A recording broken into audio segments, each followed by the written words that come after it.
Hey everyone, and welcome back to the Weekly Awakening podcast. It is your host, Cosmic Colleen, and I'm coming with you with an awesome interview. I'm super excited. For those of you who follow along with my podcast, you know about 8 days ago, I began a cleanse, which was really big for me. I talked about it, and I'm still going strong 7-8 days in now. And so the person, Fj Leto, aka Juice Doctor, who I'm doing this cleanse with, I said, you know what, we need to do a podcast episode. First of all, I need to bring you on and just share your wealth of knowledge. You're like a doctor. He's a doctor of the soul, the mind, body, soul, and it's incredible. So I'm super excited to have him here as a guest. And say hello, FJ.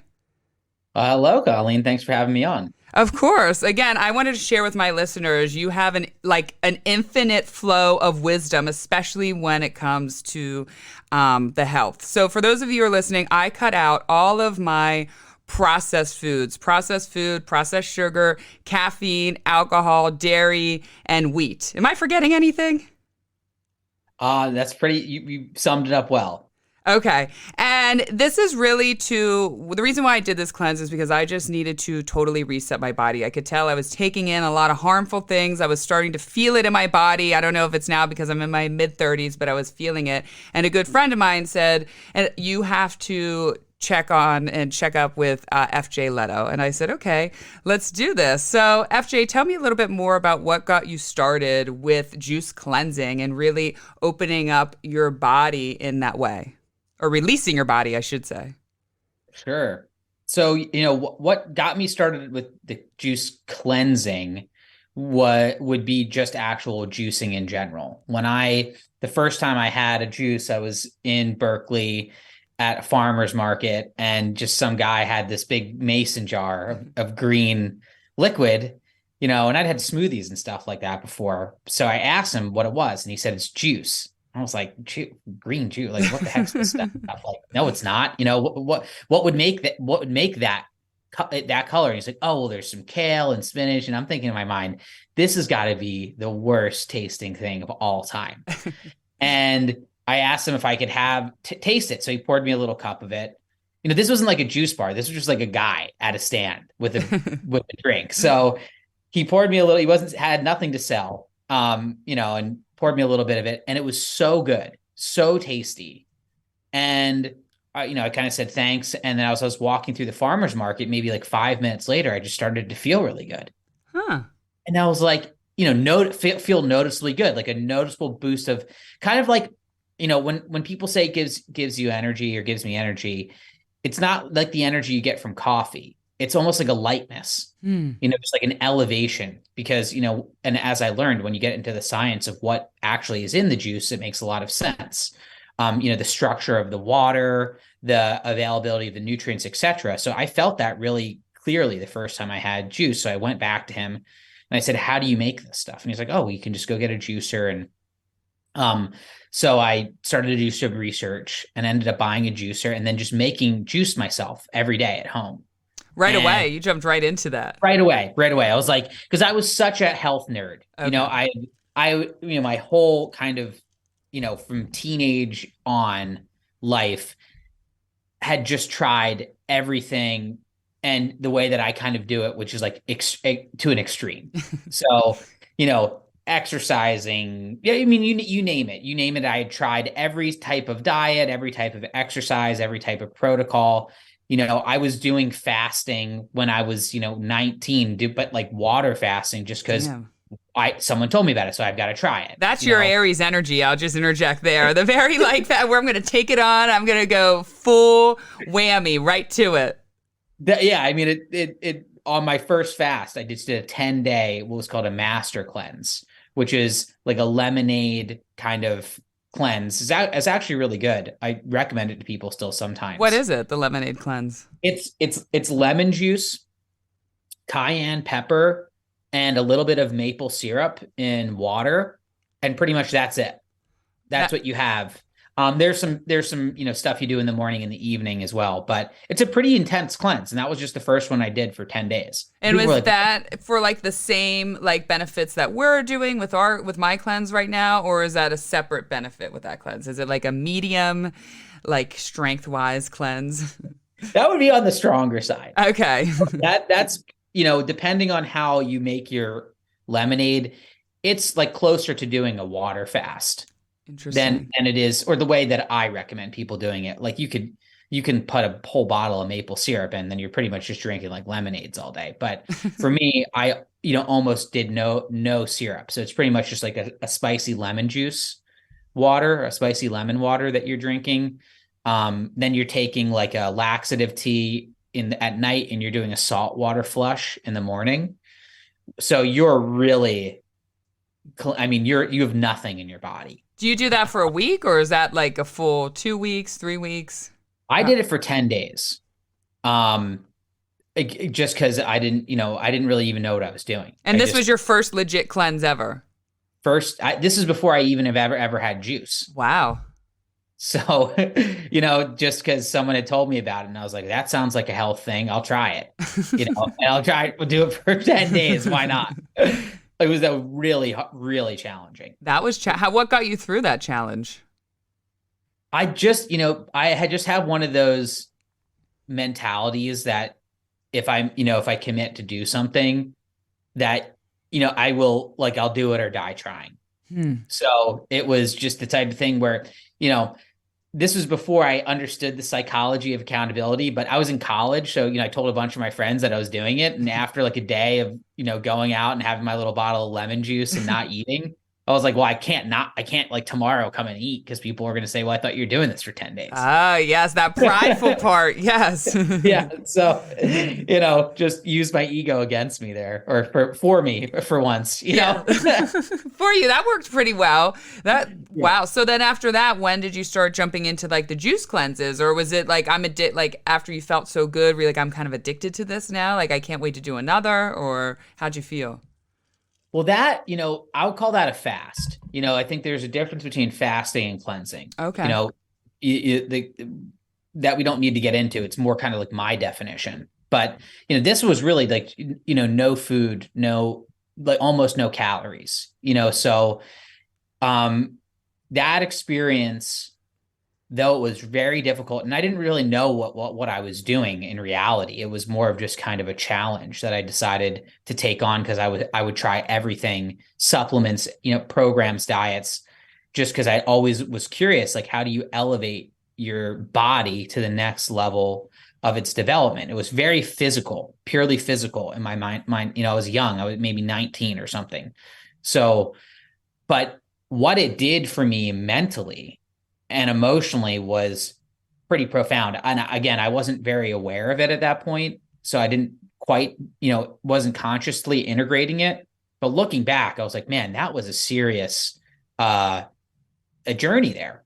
So that always stuck with me, of how quickly you can use the body as a tool or as a gateway into the mind and the soul. So as I then progressed on my own journey, and then I came across juicing, and at that point I was living at a meditation center, and had woken up more to this idea of this holistic approach, this mind body approach, and beyond that I really connected the dots of like, wow, okay, so if you are consciously taking these tools of manipulating the body or changing the diet, and you're intentionally doing that with a mental, emotional, spiritual component to it, you can really make a lot of progress really quick, holistic progress really quick. Now, when you first went to the Tibetan Meditation Center, right? Which one did you go to? It's called the Tibeten Nyingma Meditation Centers. Okay. Did you begin right away with like a juice fast there and jump right into, or how did that go? No, it was over like a year I'd been there. Where I worked there they had this huge building in downtown Berkeley, and there was the big farmers market was right outside every Saturday. So every Saturday for lunch, I'd go walk through it because it's like nice. Berkeley's awesome. And, why not? They had all the cool stuff there. And that was just one Saturday. There was this guy that had juice. That was the juice guy from the very beginning that you said at the episode. Correct. So that's, just happened to be outside of where I worked. Wow. And so you were already staying at the meditation center, working there, doing everything when you first had that first juice. Correct. Yeah, I'd already been there for probably a year. Wow. And the meditation center was juice cleansing and those things? Was that a thing? No, not at all. I mean, I guess in a way, because everything they did there was vegetarian, because they practice this, and this is not all Buddhists. Actually, I think most of them don't do it, but this particular Rinpoche and his centers, one of the core principles was called ahimsa, which is just this principle of nonviolence and, the greatest good for all sentient beings. So by default, there was no animal products in which the animal was caused harm to generate. So the whole, and largely vegan, so vegetarian technically, but there weren't any eggs actually. And actually, maybe the whole thing was vegan. I don't even remember, but not a lot of dairy and definitely no eggs. So obviously we lived there. All of our meals were provided. So we had, incredible, when I say incredible, I mean these people could open the top vegan restaurants anywhere in the US that were just like what we were fed breakfast, lunch, and dinner every day. So I'd already been eating like that for a year, but the juicing was not, and the cleansing and the fasting is not part of their tradition. Even now, I've taken some of those people, some of the lamas and stuff through juice cleanses now. That's cool. It blows them away. But, up until the last 50 or 60 years of their culture, it hasn't been necessary. Yeah. You haven't needed to remove toxins from the body up until recent times. So just the only time fasting would be part of their practice was purely for spiritual, not for physical. And now are they doing it, the people you take through, a little more for the physical? Yeah, because a lot of them are physically unhealthy now. They've come, even though let's say they're eating, vegan, it's Western vegan, which can be terrible for you. It can, and why? Just what sort of harmful chemicals or toxin can still be in the Western vegan? It can be heavy. Oreos are vegan. Oh yeah, I guess you're right. Yeah. Chips, French fries, all of the fake meats. I got you. Oh, the fake meats aren't good? Well, they're ultra processed food, so some processed food, juice is technically a processed food, right? We're taking the fruits and vegetables out of their natural state, combining them into a new product. But, so not all processed food, processed food in quotes, is bad for you. Guacamole is technically a processed food, right? You mash the avocados up, you took the skin off. But when we're talking about ultra processed food, we're talking about, either foods that are unrecognizable from their natural state, or they're completely genetic, lab foods. Which is like the Impossible Burger and those type of things. Correct. So yeah, so you're getting some benefit because you're removing, let's say, the cholesterol or antibiotics that are injected into the animals, antibiotics, vaccines, chemicals that you may not want to be eating that they're injecting into the animals. But other than that, they're junk food. They're not health foods. You shouldn't be having an Impossible Burger every night. So let me ask you this. Is there any kind of good meat substitute that isn't overly processed at all? Or no, they're all pretty much super ultra processed? A meat, well, I guess, tell me what you're trying to substitute. Are you trying to substitute the nutrients, the feeling of the meat, the taste of the meat? Damn, now you're asking me that. That's a good question. I guess maybe the taste, or just substituting the meat itself. What about tofu? I always heard that had too much soy. Well, it's mostly soy. It's all soy, yeah.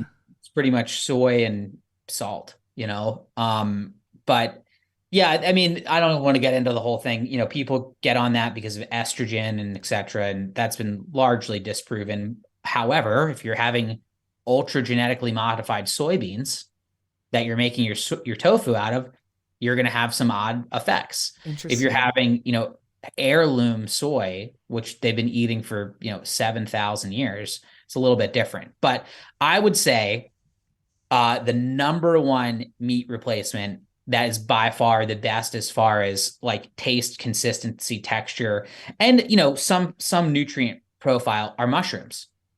Mushrooms are the jam. I Wow. mean, you can make them. Go on YouTube and like you'll be blown away. People doing full blown like smoking barbecue with mushrooms. You can make them into crab cakes to bacon. Obviously, everyone's probably had a portobello burger. Like simple stuff like that. And mushrooms genetically are closer to an animal than they are to a plant. Oh, really? I didn't know Yeah. that. Yes. So like if you look at like the animal kingdoms, how they've like split apart, mushrooms are more on the animal side than the plant. They're definitely not a plant. Like they're their own fungi is its own kingdom. But genetically, DNA wise, they're closer to humans than they are to like broccoli.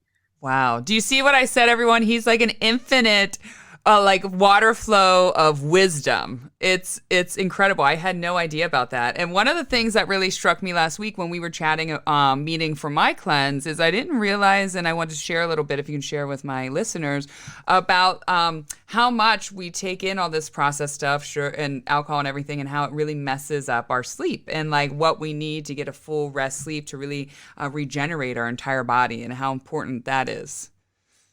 Sure. I mean, well, sleep is where most of the detoxification occurs. It's really, I mean, you think about logically, it's the time of your 24-hour day where your body has the least amount of other stuff to do. Like, as long as you're like breathing, and your heart is pumping, all your other major organ functions are kind of on like, sleep mode. They're on just like rest and digest mode. So that's where your body can take the excess energy to go do its chores, essentially. So depending on your lifestyle, depends on how many chores it has to do. Hmm. And if you take away the inputs that are giving it more work to do, like eating processed foods with added toxins, breathing in polluted air, we can't all control that. Like if we live in cities and things like that, drinking tap water that's got 50 different chemicals in it, your body's got to deal with all that stuff. So just by removing those inputs, it has less work to do. So when you go to sleep, when you're on some type of cleanse, it can start to kind of get to its backlog, which is different for everybody of what that backlog looks like. But that's really where that that detoxification, that repair is going on, is in your deep sleep, your delta wave of sleep, which is also why when we removing caffeine or coffee and alcohol, both of those, sorry for the bad news, everybody, like there's no amount of that is good for that part of detoxification. And in large amounts, there's really like no amount of it that's like actually good for you either. There's nutrients in those things that are good for you, but you can get those elsewhere. But the other chemicals that are in them are drugs. They're intense drugs. The chemical structure of caffeine and alcohol, and your body needs to address those things, and both of them alter your brain's ability and your nervous system's ability to get into deep levels of sleep, which is why it's very helpful to remove them if you're going to be putting in the work to go on a cleanse. Wow. And is there any, like, even one cup of coffee in the morning? Is that still kind of harmful for the body? I mean, I've been off of caffeine for 8 days now, and I have so much energy. I'll just say that after the first few days of detoxifying that, but I do miss the taste of it a little bit. And so is that okay? Or like once a week, or really like if you can do no caffeine in the form of coffee or any kind of caffeine, the better. Yeah, everything's okay. It just depends on like what your goals are, right? So, coffee doesn't give you energy. What it does is it blocks you from being sleepy. Huh. So essentially, the molecules block these things called adenosine receptors, which is what your cells get. What indicates to your cells that you're tired. So when you drink the coffee, it blocks those. So those molecules can't bind there and signal to your brain that you're sleepy. But once that gets out of your system, then you get that like crash, because all of a sudden, all of this stuff this adenosine that's been floating around in your bloodstream all binds. And you're like, oh man, I'm having this major dip. I'm exhausted, etc. Everyone knows what this feels like. And then like, what's the plan? Like, I have more coffee. Yeah, more coffee. And you get on this cycle. And the half-life of caffeine is long. Like it can be up to 24 hours. Oh. So if you drink, a coffee at noon, there's going to be part of it in your system all night. So you're never going to get the full blown reception of the chemicals your brain is producing to signal that your body it's time to be in deep sleep. There's going to be some receptors that are still taken up, even if it's 10%, 5%, 1%. That's why it just depends on your goals. Is like, do you want to be operating at 99% or 100%? Or are you okay at 80%? Like what, because you have a coffee roasting business. Like, I guess I'm okay to be at 80% right now because I have other things that I enjoy more that I don't necessarily need to be in the top 1% of my sleep, quality. So that's where it's all about the balance between your lifestyle and what you really want. And what is it in alcohol that disrupts our sleep? What chemical is in alcohol? Well, so the alcohol interferes with our GABA receptors, which again are like the really much associated with like stress reduction, rest, relaxation, which is inhibitions, like which is why you can feel so good. But then what happens is as the alcohol wears, I'm just talking about the chemicals. Like obviously your liver's got to process. It's poison, so your liver's got to process that out. So your liver's doing extra work, but in your brain, you can have what's called a rebounding effect, which is where all of a sudden, all this repressed, we're gonna have to double check this because I'm not sure if this is the actual one, but I'm pretty sure it's glutamate, which is it's a excitatory chemical that's been repressed by the alcohol. Will rebound, like it comes back even stronger because it had been shut down. This usually happens when the alcohol effects wears off, which is when? Middle of the night. Middle of the night. So that's why a lot of people wake up in the middle of the night and they're like their mind is racing, or they'll wake up the next morning and they'll have anxiety. It's because they're having this rebounding effect of the chemicals that were suppressed by the alcohol. And it's typically happening in the middle of the night, which is, again, exciting your brain. It's not allowing it to get into those deep, delta waves of sleep. That makes sense. I mean, anytime I've ever, I'm not a huge drinker, but anytime I drink a little too much, I get the worst night of sleep ever. It's horrible. Yeah. Yeah. And that can be mitigated by stopping drinking, well before you go to bed, and not drinking a lot. Like drinking a lot of water doesn't really... It doesn't do anything? Helps you be less dehydrated, but it's not doing anything with the actual chemical effect that you're having with your body's with the chemistry in your body and your brain. So that can help you just not be dehydrated, which can feel nicer. But if you drink too much, you're going to have this chemical dance that's not good for you. I like that. All right, one more question on this topic is, what about sleeping meds like melatonin, or not really the harsh ones like prescription, but what about the variations? Like, does that actually help you get to that deep sleep, or is it really bypassing it still? So that's really hard to say as like a blanket. I'd say you will know. You will know because you will either wake up after like sleeping like a log and wake up totally refreshed, or you won't. I think a lot of people on the melatonin types of things will like report having really vivid dreams or, like lucid dreams. So that typically means that you're in the theta brainwave state, which is like the dream state, which isn't the deepest sleep state. And it can be better than the like half awake state, but not necessarily as good as that true deep sleep. So that's just something to experiment with. I will say that anything like that's like affecting a brain chemical that's used consistently over time is going to produce a change.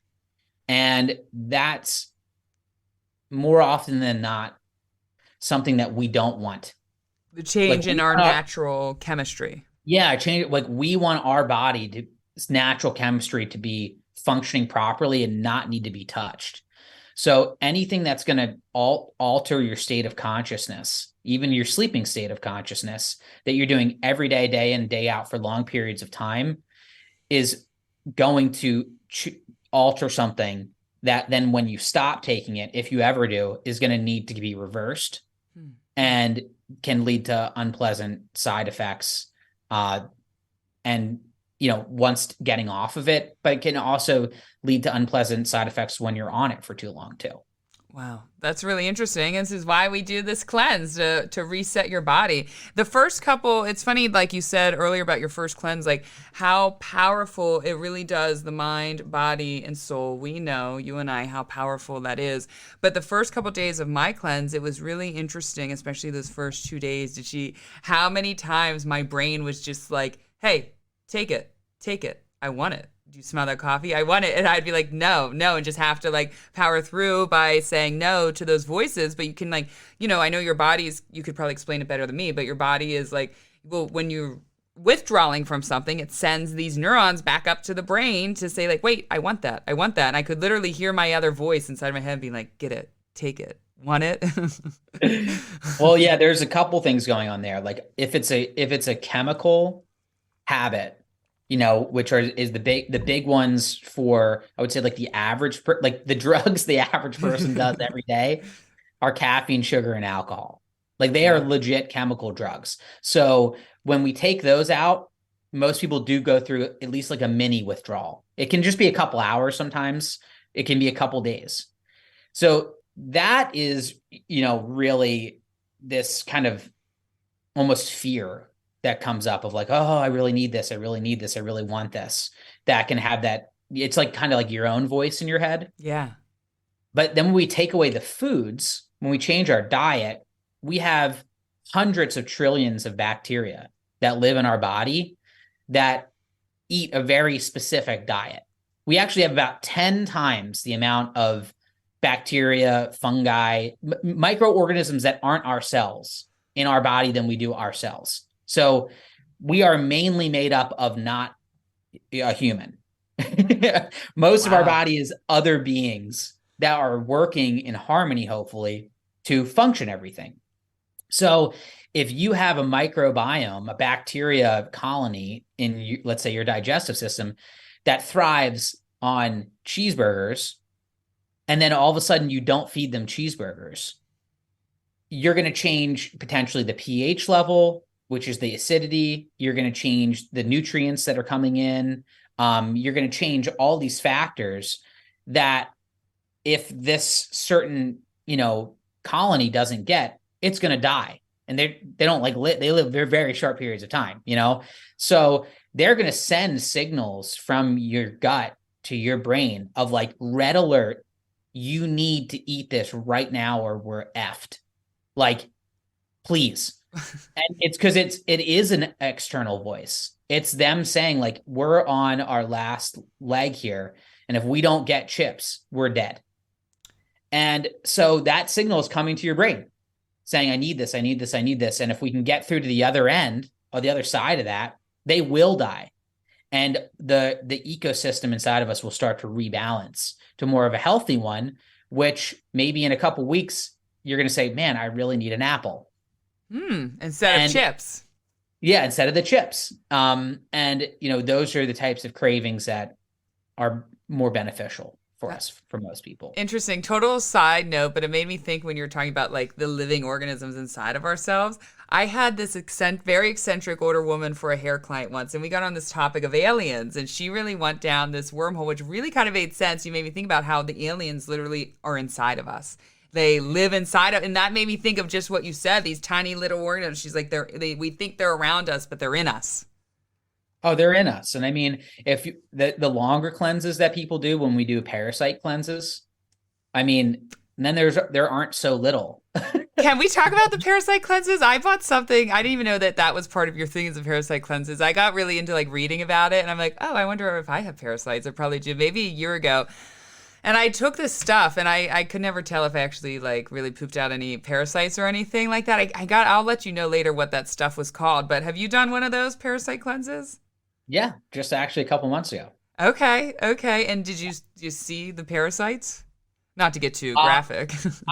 I didn't have any, I would call like notable experience, but I did it with a group of people that I led. And yeah, people definitely, I mean, took pictures and stuff. And, like it's, especially if you've traveled to, out of the country or to a third world country in the last year or so. I mean, you're most likely going to pick some of these things up. I've done so many cleanses that, and the reason I do them frequently is to never let anything like that build up. So I'm doing it more preventatively, but sometimes a lot of people's health issues come down to that they've got some parasites in their body, wow, which we can get them from our own stuff too. I mean, in like pork and things like that are full of parasites. Oh, so pork is? Why? Yeah. Compared to the other meats, why pork? I don't know specifically. I think it probably comes down to how most pork is raised and the environment that it's raised in. So, and you never really eat like medium well pork. Yeah, It's right. always cooked all the way through for a reason, which is if you don't, these things will survive. That's really interesting for all my pork eaters out there. Yeah, I mean, yeah, but I would say though, I don't know many people who are like, do you want your pork rare or medium rare? Yeah. They're like, cook it, fry it, right? Like smoke that shit up. Yeah, it's like cooked very thoroughly. So, I mean, then they typically should all be killed if you go through that process. But well, I wonder even if our fruits and vegetables come from other countries, third world countries, places like that, they could probably hop on through there too, right? 100%. I mean, everything that you eat should be thoroughly washed. With soap? So, I wouldn't recommend washing your produce with soap, but a simple solution that everyone could do is just to put like a tablespoon or two of baking soda into your sink and fill it up and let your fruits and vegetables sit in there for like 15 to 20 minutes and rinse them off. That's a great idea. That's very easy too. That's very simple. So really just I'd sit there and I just do this with the water. That really isn't doing too much. It does a little bit. I mean, it'll get any of the surface level stuff, and you've had people have handled it as they've been packing it, and you never really know. Some of the chemical sprays they put on it, even if you get organic stuff, it's still going to have, stuff from the farm next door will be on it. That can get it off, but if you really want to kind of get into the pores and all the cracks and crevices of the produce, you got to soak it. I feel like my son saw some TikTok experiment where like if you did something with strawberries, you would see the like bugs come out of the strawberries. I wonder if it was something similar to that. We tried it and we didn't see anything come out of the strawberries, but it probably was like baking soda. It was kind of weird to watch some of these TikTok videos, but unfortunately nothing exciting came out of our strawberries. Yeah. I mean, there's a lot of different techniques you can do. And again, if there are things in it, it should evacuate them pretty fast. Yeah. Good. Well, okay, so that's the first half. Now that's channel back a little bit. I want to talk a little bit about your kind of spiritual journey. We talked first about the physical body and the health, and now let's talk about the soul part and the spiritual. What really led you to go to a meditation center and just totally uproot your life and go do it? Well, that's a good question. What had me do that? Well, I guess, when I was in college, it was actually right around the time where I did that first fast, now that I'm thinking about it. I was a very driven, like I would call myself like a very driven, normal person. Like, my goal was just like, okay, like how do you essentially how do you like be better than everybody and like beat them, so you can get the best for yourself. Yeah. So how do I be better at school than everybody so I can have a better resume, so I can get a better job, so I can make more money, and then da da da da da. So my whole like school career in college was centered around that.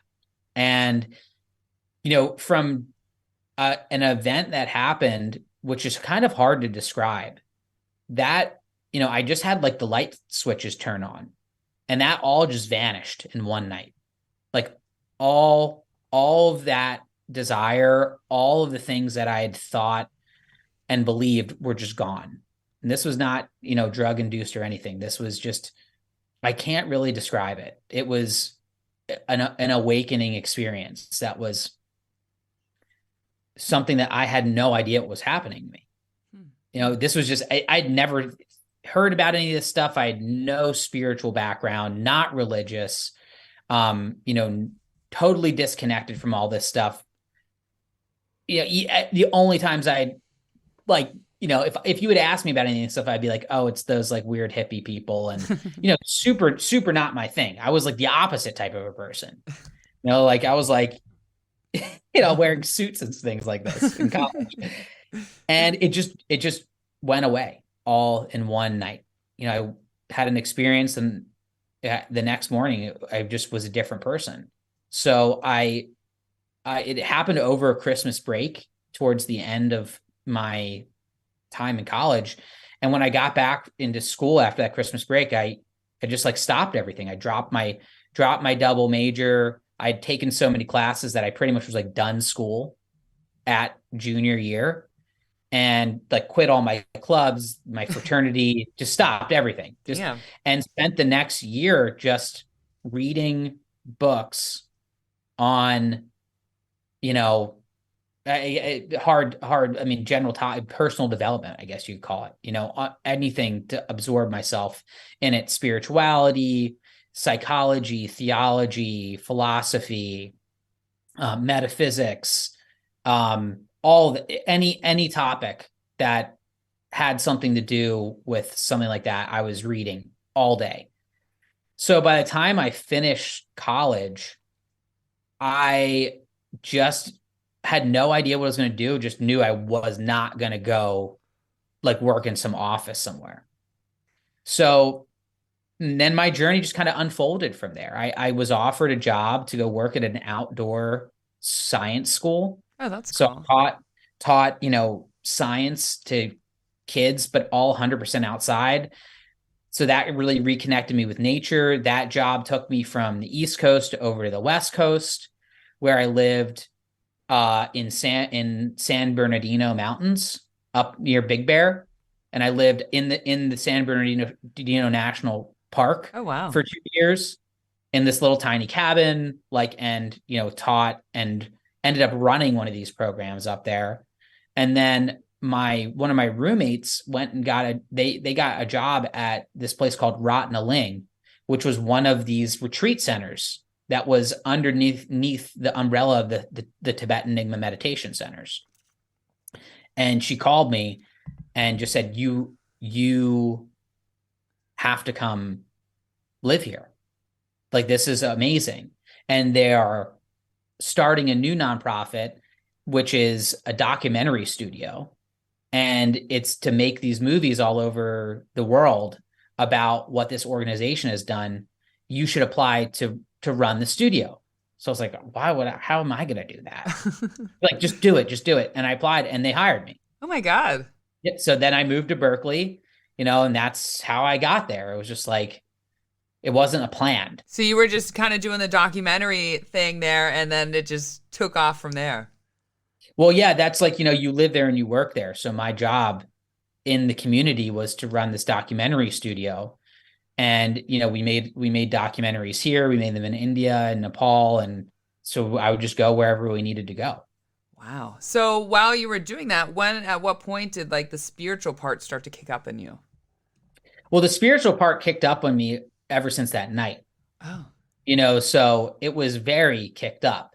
This was more of kind of, I don't know, it's really hard to describe these things, but I mean, when you're living with, these monks and these rinpoches, and, if you believe any of this stuff, like these called these tulkus, like the Dalai Lama, these reincarnated masters who come back again and again to and they're going to come back until all of humanity has become enlightened. It's a very different vibe than the spirituality we get in America for the most part. And again, in a way that's hard to describe, but I would just call it of a more of like a seriousness, where this isn't like, it's not metaphysical, it's not whimsical. It's like, this is the business, everyone. Like, we're here for a job, which is like the most important job in the universe. So like, you better make sure you're ready to show up for work, because we got a big task ahead of us, which is like the awakening of humanity. And so when you're around these people who have spent like their life since they were 4 years old in that environment, in a culture that's all supported by that, it's just a different like level of the game. So it really it showed me a very tangible example of what is possible to create when you are fully tapped in to the side of spirit and living that out as your purpose. Because I mean, these organizations these were hundreds of millions of dollar organizations that were started by monks that were nonprofits, like they were just to be of service to the world, building massive buildings all over the world, schools, educational facilities. Like they're in, having city blocks of downtown Berkeley, yada, but you'll never hear of them because these aren't like people out there. They're just of service. So all this is all funneled towards, how do we give back more? How do we give back more? But I mean, these people are so big time. You know what I mean? Like they're doing such huge things, but just the way that they do them is unbelievable. It's like impossible. So that is really what woke me up of like, wow, being tapped in to this stuff isn't what my idea of what it was before, which is like doing a little business or doing something like this. Like these guys are playing at the level of like legitimately changing the world, not in their mind or because they have like a group of friends that are talking about it. Like they have 50,000 people show up to an event from all over the country, and they do that like while they're doing 50 other things. Wow. And it's just like through their mind. It's incredible. That's incredible. So what do you think, what was the biggest like spiritual practice you took away? I'm guessing meditation from that really helped your being. Well, yeah, meditation obviously is like the cornerstone of all of it. But the way that meditation is just the practice zone. Like it's what you do. It's always what they say is like what you do off the cushion. So, all of our meals were done in meditation. Our work, I mean, we had training about how to do our work every minute of the day in meditation. Wow. So like they had so many different modalities of meditation. So obviously the goal is to be in meditation all the time, whatever you want to call that, not in like a Zen, blissed out, like I'm out of my body meditation, but meaning being 100% conscious of everything that you're doing at all times. So that was pretty eye-opening that like, they were like not really big on, hey, everyone's got to go do your like 30 minutes in the morning and the evening on your cushion. Like who gives a shit about that? Like, you need to be in this 24/7. So whatever practices you need to do is the ones of what are you spending the most time doing? So if you're working, your meditation practice needs to be working meditation. That type of thing was very interesting and eye-opening.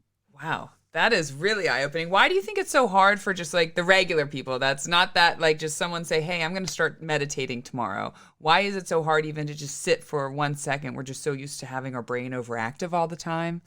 Yeah, because our minds are completely untrained. Yeah. We have completely undisciplined minds. Most of our minds have the discipline of a small child. not like It's true. in Yeah. an offensive way. Yeah. It'd be like saying like, well, why aren't most of us Olympic athletes? Well, because most of us don't even exercise. So like you're comparing yourself to a monk who's the Olympic athlete of meditation. And most of us aren't even learning how to warm up. Like we're not even practicing warming up. So yeah, it's really hard, mainly because we as an adult think, well, I should be so much further along. I've done yoga for 10 years. It's like, okay. So, but like that mindset is a major obstacle, because if you can't just, kind of sit for 30 minutes and focus on whatever you choose to, you're at a point where just practicing mindfulness is critical, because if you can't concentrate consciously, all the other more advanced practices of meditation will be impossible. But that's boring.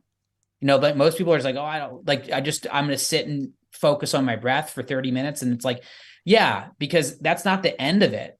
But like, you need to be able to do that to be able to do any of the other things that you would consider to be like more exciting or powerful or profound. And most people won't take the time just to go do that consistently for 2 months or something like that. What do you have any tips you can share with the listeners like that are beginning with meditation? Do you have any like easy tips for anyone who wants to start it out?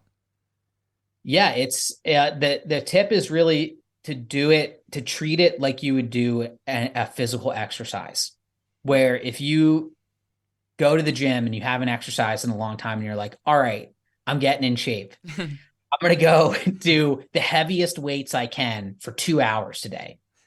You're going to like hurt yourself or be so exhausted after that you're not going to be able to go to the gym tomorrow.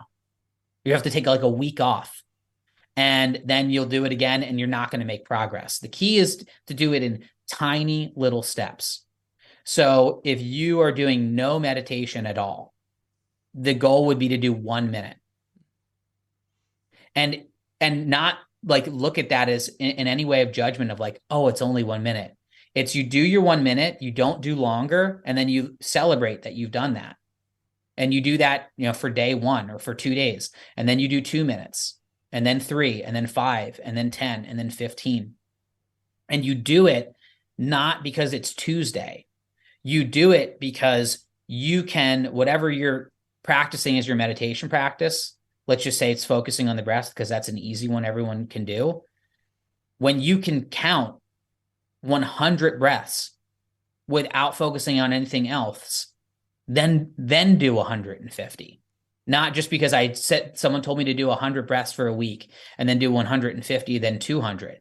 You move on when you have mastered that step, not just after a period of time of attempting it. And by doing it realistically like that, you can measure your progress and measure when it's time for you to be able to move on to more complex meditation practices, because you've built the foundation.